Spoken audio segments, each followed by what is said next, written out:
Pon Español. Narraciones en español. Si te gusta, compártelo.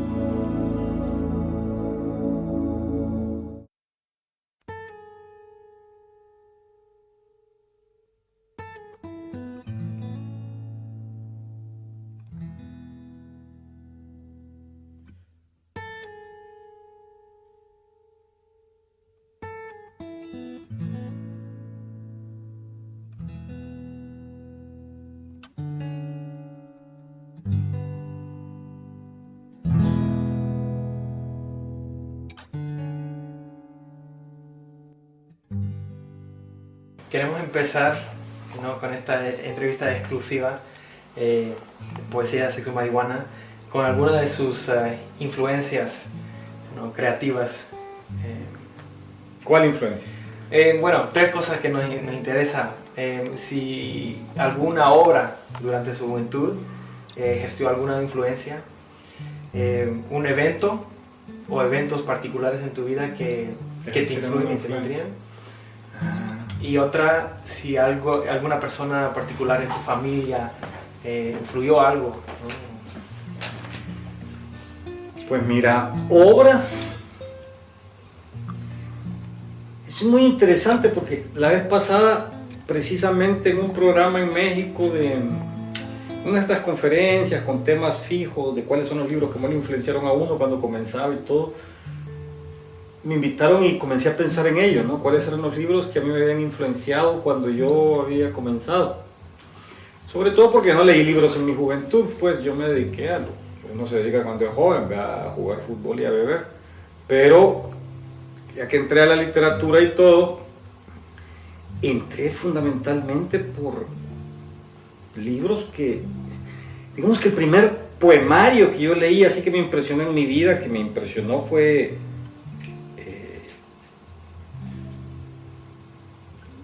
el libro de Walt Whitman, y eso la gente todavía ¿me entendés? Se queda pensando cómo pasó eso, ¿no? Yo me acuerdo que estaba último año saliendo del bachillerato y fui y conseguí una traducción, por supuesto, ¿no?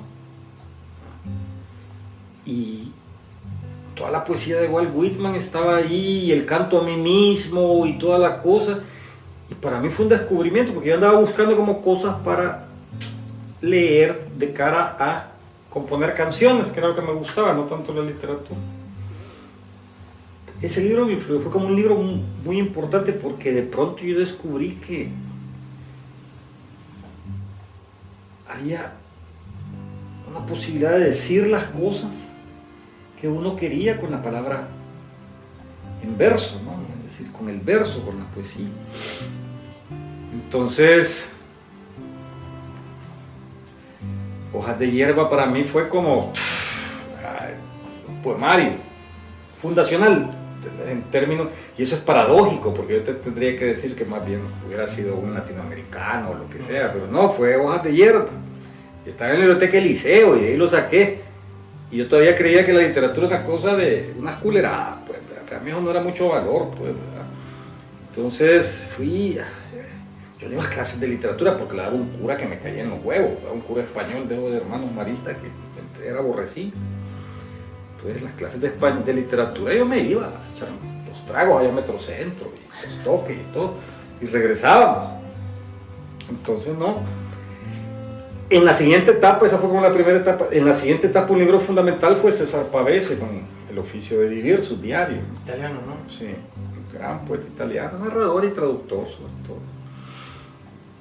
Y son dos libros que yo ubico con mis comienzos. Y hay un tercer libro, que es el tercero que ubico con mis comienzos, que es un libro de Henry Miller, que se llama La Primavera Negra, que no es de sus libros más conocidos, digamos. Es un libro del típico ensayo personal de Henry Miller, ¿no? Escrito en medio del trópico de Cáncer y del trópico de Capricornio, que de pronto también me hizo descubrir, todo esto se puede decir, ¿no? Si este cabrón puede hablar de todas las que se ha cogido y de todo esto, y esto es decir, esos fueron los tres libros que me permitieron comprender la literatura como un instrumento de expresión. Y fue lógicamente en el momento en que yo dejaba la música, porque entendí que no era un instrumento de expresión para mí, porque yo era sordo, entonces no podía expresar en eso lo que no tenía el talento. Y esos son. Coincidentemente, esto se relaciona con tu segunda pregunta, es decir, ahí hay una coincidencia, porque algunos de esos libros yo los conseguí gracias a un librero que había en Honduras. Había un librero en Honduras que murió el año pasado, o hace 2 años. ¿Cómo se llamaba el gordo este? Ya me voy a acordar. Pero era un tipo de esos tipos exóticos que se dan en los trópicos. Un tipo que era un fanático del cine, de la novela como nadie más, y que siempre encontraba a un su amigo rico que le financiara tener una librería para no trabajar y estar leyendo ahí todo el tiempo. Entonces, Ponce Garay era su apellido. Enrique Ponce Garay. Murió hace un par de años. Yo me acuerdo, yo tendría 19 años y llegué ahí a Tegucigalpa porque tenía un poco de familia hondureña y llegué de casualidad. Y en aquello de que es un pueblo tan pequeño que caminas unas calles y te encontrás con todo, vi la librería y entré, ni me acuerdo cómo se llamaba la librería. Y comenzamos a hablar. Y me acuerdo que él me dio el trópico, la primavera negra de Miller. Y me acuerdo que me dio otro libro que, digamos, no sé, las cartas a un joven poeta de Rilke, e importaba mucho el libro argentino. ¿Por qué? Porque en esa época, en la década de los 70, que es cuando yo me formo en El Salvador, el libro que entraba de El Salvador a Honduras, a Guatemala, era un libro que venía de Argentina. ¿Por qué? Porque los argentinos tenían una excelente industria editorial, unos excelentes traductores, que no tenían nada que ver con lo que se hace ahora en España o en México. Es decir, yo no puedo leer una traducción española, me parece repugnante, ¿verdad? Siempre ellos todo lo llevan a como que estás en un barrio de Vallecas o una cosa así, y eso a mí me repugna, pues, que comenzar es como que no hacen traducción, hacen doblaje de los libros, ¿verdad? Mientras que los argentinos, que sí son una sociedad de inmigrantes, hombre, pues cuando traducían a poetas italianos o traducían a poetas ucranianos o traducían a poetas griegos, estabas hablando de generaciones, tipos que habían aprendido a hablar el idioma en su casa, no es que fueran a la universidad para graduarse en eso, aprender en tu casa, y además vos sos poeta y traducís un idioma que aprendiste desde que tu abuela te gritó la primera vez, ¿verdad? Entonces, nosotros nos criamos con eso, con las editoriales argentinas, y ese fue el segundo factor, encontrar y había esa editorial, esa librería en Honduras que importaba esos libros, y en El Salvador habían 2 o 3. Había una que se llamaba la Importadora Latinoamericana de Libros, que quedaba ahí por el Cine Darío, que era su dueño también, ese ya comenzó a importar de México, fue un poquito más tarde. A Chito Silis, que lo mataron en la guerra, los militares mataron a todos los libreros, por supuesto. Y el otro, el Chino Juan, también lo mataron a la de su casa los militares. Pero eso ya no fueron tan determinantes, fueron a posteriori, fueron otros libreros a posteriori. El librero para mí del periodo formatorio que estás hablando, ahí a los finales de los 19, 18, 20 años, ¿no? Que le permite a uno tener acceso y alguna guía, mira, ya leíste esto. Entonces esta influencia era extra familiar, no era de lo... No, en mi familia nunca hubo influencia directa, la influencia fue negativa siempre fue negativa. Porque como ser escritor es una cosa que en aquella época, ahora parece que las cosas han cambiado y todo se ha hecho tibio, pero en aquella época ser escritor era una cosa de vagos. Entonces... no le tomaban en serio. Claro, y de gente que terminaba mal. Entonces en mi familia la gente que se dedicó a eso se terminó suicidando y terminaba mal, pues vagos, drogadictos, marihuaneros, pastillón, suicidas. Entonces sí había gente, pero la influencia fue negativa, era más bien esconder y no hablar de eso. ¿Verdad? No fue, ay, qué bueno que te dediques a eso, sino que al contrario, es más bien como esconder toda esa faceta. ¿Verdad? ¿Cómo obtuviste tu primera publicación y cómo fue esa experiencia? Bueno, la primera publicación ya ni sé yo cuál es, la primera no la hicimos, yo me la hice yo solo. Estar loco para estar en esa mierda. Yo estaba en El Salvador y yo publiqué unos poemitas que por suerte nadie tiene copia de eso. Unos poemitas, se llamaba el libro. un stencil electrónico, unas remitas de papel, un cuate que tenía donde imprimir con el stencil electrónico, un babo que por una regia me hizo la portada, y entonces ya vos tenés esto, aquí está, de la primera publicación. Claro, eso no queda nada de eso, digamos. En aquella época yo no era una excepcionalidad, muchos hicimos las primeras publicaciones así, pues, ¿por qué? Porque era la única manera, ¿no? Editoriales o todo eso, en países analfabetos, ¿qué va a haber eso? Entonces, la primera publicación profesional también fue casual, porque yo hice una antología y yo ya me iba a venir para Canadá porque me iba a venir a estudiar para acá. Hice la antología y entonces había unos cuates que me dijeron que iban a entrar a la editorial universitaria porque iba a haber cambio. Los fascistas dejaban la universidad y entraba pues la gente progresista. Pero ya me vine y les dejé la antología hecha. Y ese fue el primer libro, digamos, no pagado por mí, porque lo primero fue pagado por mí.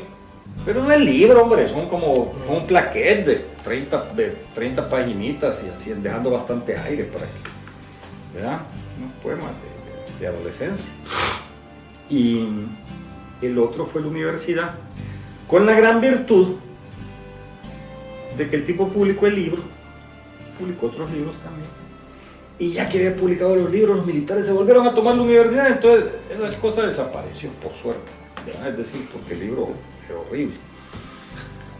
Una introducción presuntuosa, tremenda, ¿no? Y los poemas eran malísimos todos. ¿Y eso fue en 1979? 79, la Margarita Emocionante se llamaba, que tenía un verso Roquedal de portada. Todavía quedaron unos allá en San Salvador, que fue la librería, los poquitos que quedaban de viejos los compré y los quemé. Ya, eso es así. Entonces al principio tenías deseo de ser poeta, pero cambiaste. Es que no cambié, me sucedió. Esa mierda es como cuando uno comienza a coger de otra vieja y me entendés, no es que vos cambies, es que te comenzaste con otra cosa y ya la otra cosa ya no te satisface. Pero hay un momento en que estás en las dos, ¿me entendés? No es como que, no es una decisión racionalizada que vos te sentás ahí y decís, ahora no voy a ser poeta, voy a ser narrador. Eso no pasa. ¿Y crees que fue igual con el oficio de escribir? La misma cosa que le sucede a uno. Que es que la vida te sucede, hombre. Ya cuando comprendas que la vida te sucede, ya estás compuesto. La vida te sucede. Más o menos. La vida es como un cuaderno que ya está escrito y a veces le dan chance a uno que apunte unas cosas al margen. Entonces tienes que conformar. Vas viendo vos, no, nunca hay que conformarse, siempre hay que estar molestando al prójimo, pero en realidad cuando lo reflexionás decís, ¿cómo pasé del cuento a la poesía, de la poesía a la novela? La vida sucede. Yo no, a mí, hay otra gente que pueda que sea totalmente distinta y que tome sus decisiones con una racionalidad que me es ajena a mí, probablemente por de dónde vengo yo, que ahí no le enseñan a pensar a uno, ¿verdad? Entonces es como más difícil todo. Pero a mí me fueron sucediendo los procesos, no responden como a momentos definitorios en los cuales tomar decisiones, sino que yo pasé, para mí fue natural comenzar a escribir cuentos y seguí escribiendo poesía. Hubo un momento en que yo comprendí que aquella poesía no me llevaba a ningún lado, en el sentido de que no sentía que me estaba expresando. Y seguí escribiendo cuentos. Después hasta me olvidé de escribir cuentos un tiempo. ¿Por qué? Porque me dediqué al periodismo. Pero por necesidad de sobrevivencia, no por que yo creyera nunca. Yo nunca creí que el periodismo fuera algo más que un empleo. No me creo toda esta tontería del periodismo como el cuarto poder y la fiscalización. Eso el periodismo es un empleo, es el empleo de los que tienen el dinero, pues que les pagan a uno para hacer las cosas. ¿Y cómo pasé del cuento a la novela? Fue igual, pues después volví a escribir cuentos cuando me quedó tiempo y de ahí pasé a la novela y comencé a escribir novelas con alguna racionalidad, eso sí. La primera novela, la novela sí te exige más racionalidad. El paso de la poesía al cuento no tanta, pero del cuento a la novela sí ya fue como, hoy me propongo hacer una novela, voy a ahorrar un dinero para ir a apartarme y escribir una novela, porque para escribir cuentos no necesitas apartarte. Puedes seguir formando parte de la vida cotidiana que has tenido siempre y escribís tus cuentos. Pero de pronto una novela es un nivel de concentración distinto, o me exigió a mí un nivel de concentración distinto y ahí sí hubo una racionalidad. En ese momento sí hubo una racionalidad, ahora que lo pienso. Quería preguntarte algunas preguntitas acerca de la obra propia. Y una pregunta que me fascinaría saber tu respuesta es ¿cuáles de los personajes, con cuáles de los personajes te identificas más o menos?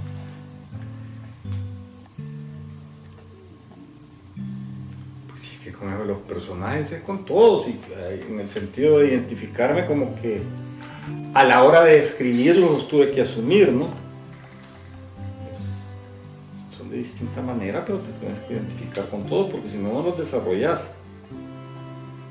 Eso es un punto de partida. Si vos no entras a la psicología del personaje, a su manera de ver el mundo, pues hombre, aquello se va a sentir vacío y flojo, y la novela va a ser como que, mira, a mí no me toqué mucho, pero... Entonces dirías que hay un poco de ti en todo cuando me identifico, estás hablando más bien cuáles se parecen a mí. Así, ¿no? Porque a mí no me parece ninguno. Es decir, casi todos tienen, algunos pueden tener cosas mías, todo personaje tiene algo tuyo, por supuesto. Hay unos que tienen más, porque si vos ves personajes masculinos, que tienen más o menos mi formación y que tienen más o menos mi edad, hombre, van a tener más mío que un personaje femenino que es 20 años mayor que yo, 20 años menor, es decir, es normal, ¿no? Pero en todos de ellos siempre hay un componente de psicología que es propio, ¿no? Ciertas actitudes, ciertos gustos, pero no hay uno que sea yo, un alter ego. Hay escritores, vaya, ahora que estamos hablando como Bolaño, que tiene a Arturo Velano y que es su alter ego en Los Detectives Salvajes, y decir, bueno, sí, es personaje construido a mi imagen y semejanza. Hay gente que que ha pensado que yo soy Pepe Pindonga, un reportero que sale. La vez pasada incluso a una persona muy cercana me decía, te lo voy a presentar, en el que me inspiré, pues. Decía, y cuando lo presentó, sí. Se dio cuenta que no era yo. Eso me fascinaría conocer a esa persona, porque Pepe es terrible. Sí, pero no vayas con tu mujer porque te la va a querer coger.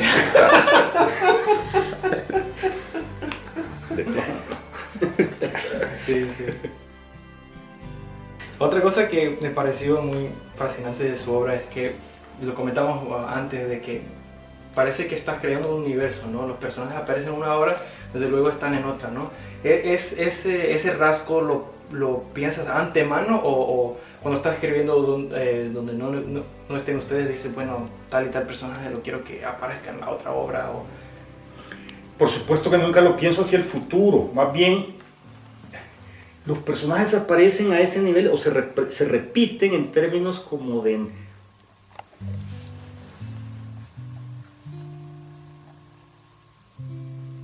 una necesidad, como de un recurso en el momento. Déjame explicarme con ejemplos, si no es un poco difícil para mí explicarme. Yo estoy escribiendo El arma en el hombro. Y tengo un personaje nuevo que se llama Robocop, y que va y comete todas sus fechorías, y de pronto Robocop comienza a subir una montaña, y en aquella montaña, dentro de mi plan, yo voy a poner una plantación de amapola, y va a ser una cosa relacionada con los grandes cárteles, ¿no? Entonces, ¿quiénes cuidan esto? Pero yo no lo tenía tan planeado. De pronto, ¿qué se me viene? Se me viene un cuento donde yo tenía ya un pelotón armado. Entonces, solo si vos lees El Gran Masturbador vas a entender que el pelotón de ese cuento, que no me acuerdo ni cómo se llama el cuento, Némesis. Némesis, el pelotón de Némesis, se pasa íntegramente a la montaña donde está Robocop, pero es casi como sacado de la manga en ese momento. No es que yo cuando escribí el cuento haya planeado, después lo voy a usar para esto, sino que la necesidad del desarrollo argumental en ese momento me exigía un tipo de personaje que yo ya tenía perfilado anteriormente. ¿Para qué me voy a complicar si ya están ahí? Entonces nada más le silba, venid, aquí es, ya viene y ya funcionan. Entonces probablemente con el paso de los años uno es un poco más tramposo y sí comienza a prever que va a desarrollar algo a posteriori, ¿no? Pero en términos esenciales no es así, sino que es la necesidad creativa en el momento, ¿no? La necesidad creativa. El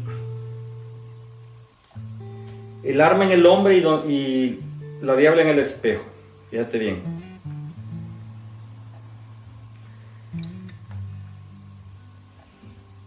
Yo comencé a escribir primero El arma en el hombre, que fue publicada mucho después. Y recuerdo muy bien que escribí solo esos 2 capítulos, o un capítulo, escribí el primer capítulo. Yo me sentí medio raro, ya no. Y fue casi como en el mismo mes que comencé a escribir El principio de la diabla.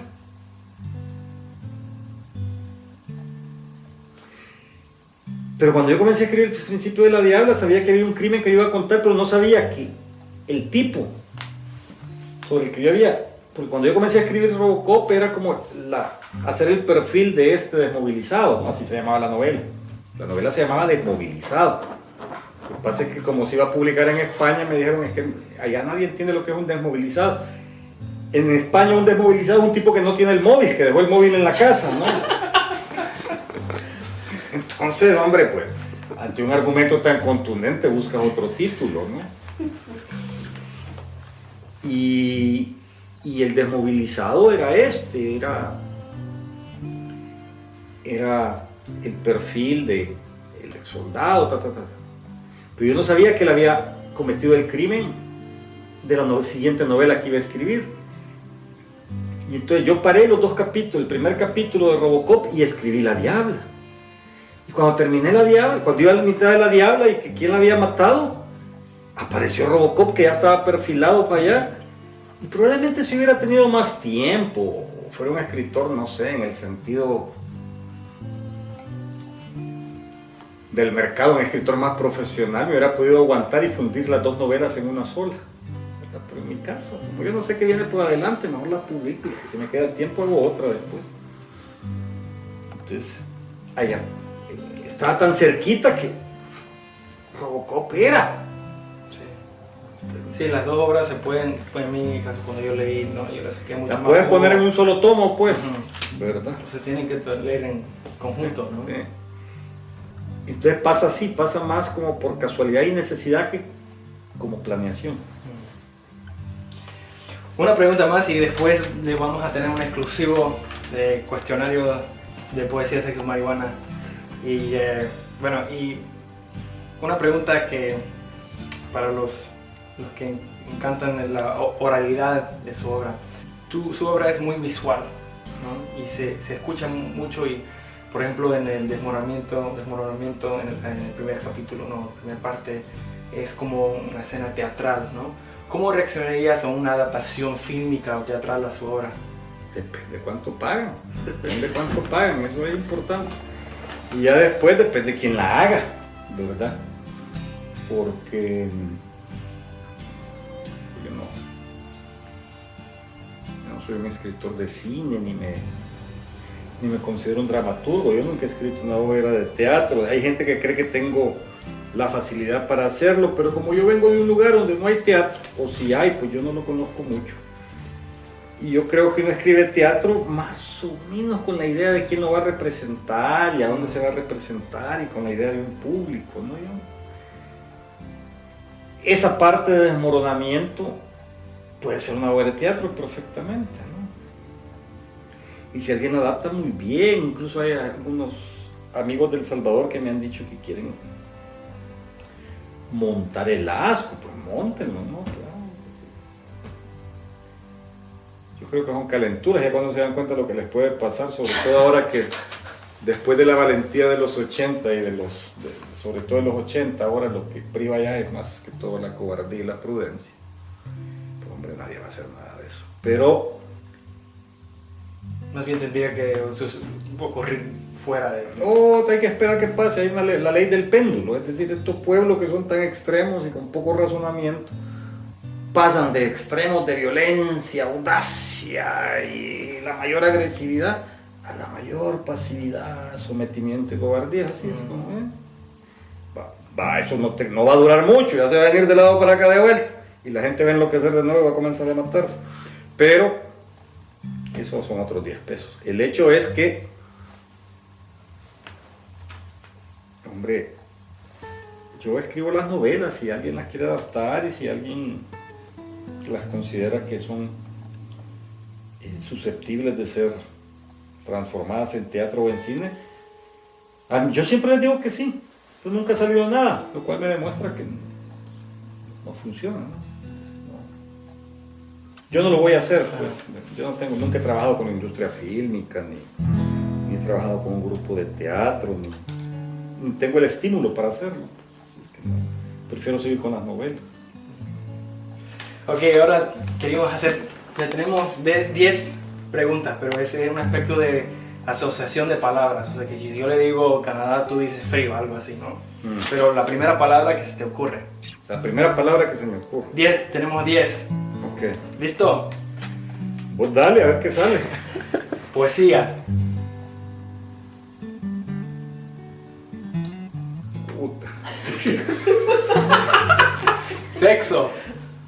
Rico.